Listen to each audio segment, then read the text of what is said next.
Président. Merci, Monsieur le Président. 5 minutes contre la demi-heure que nous avons eue avant et après. Monsieur le Président, Monsieur le Vice-président, mes chers collègues, dans votre débat d'orientation budgétaire, votre document d'orientation budgétaire, beaucoup de choses y sont qui n'ont pas vraiment à y être, et puis il y a beaucoup de choses qui devraient y être et qui n'y sont pas. Il y a d'abord, et je veux le dire ici, parfois les formes, c'est aussi le respect.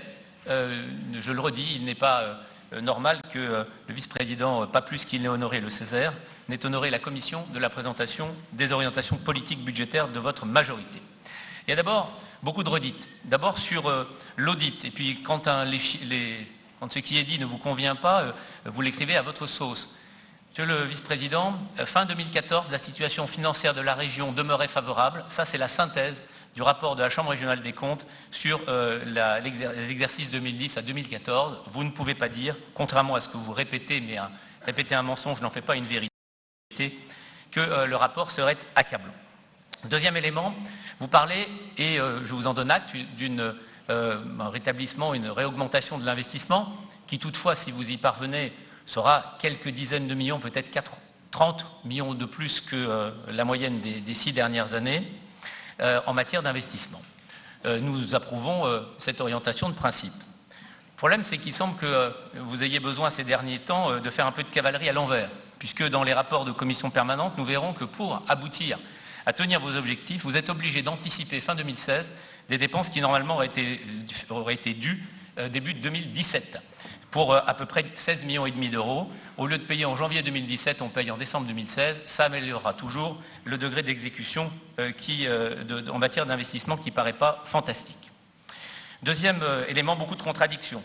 Vous nous parlez de baisse des impôts, mais vous en aviez une belle illustration, une belle possibilité, puisqu'il y a 3 ans, M. Kovacs nous proposait le 24 octobre 2015, premièrement, de renoncer à la fraction de TICPE pour rendre l'argent au Rhône-Alpin, la fraction historique de TICPE, et surtout, évidemment, de ne pas voter la fraction Grenelle de la TICPE.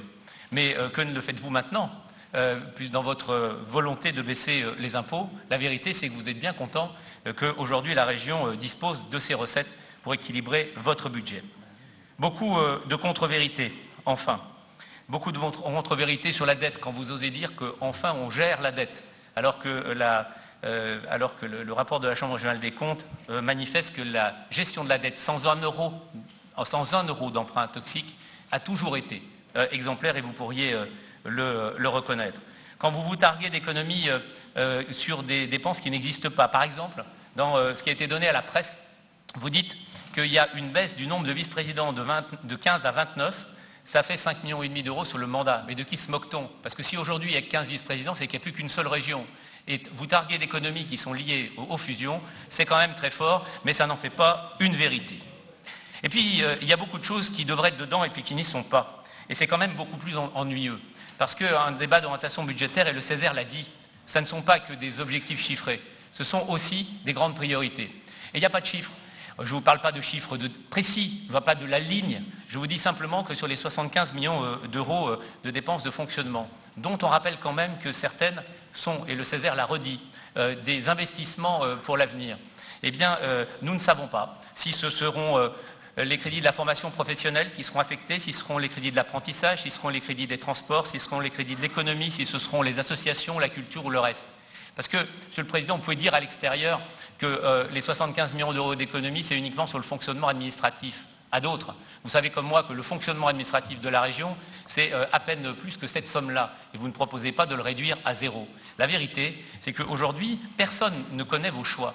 Et un document d'orientation budgétaire sert non seulement à affirmer une volonté, un objectif, ça vous l'avez dit, mais aussi de donner quand même quelques lignes pour pouvoir débattre. Sur quoi porteront les économies? Qui va demain payer? Qui va être affecté par cet argent qui aujourd'hui ne part pas dans les limbes, mais qui est bien dépensé pour des politiques régionales? Eh bien oui, ces orientations budgétaires, de ce point de vue-là, sont plus que lacunaires. Et si on en lit le rapport du Césaire, eh bien, Monsieur le Président, ces remarques sont cinglantes. Il n'y a pas d'orientation sur le contenu des choix, et vous nous demandez finalement de dire, est-ce que vous êtes pour ou contre 75 millions d'euros? Eh bien, nous verrons quand vous nous direz ce sur quoi cela porte. Ce débat d'orientation budgétaire, comme souvent avec vous, c'est un coup d'épée dans l'eau. Merci.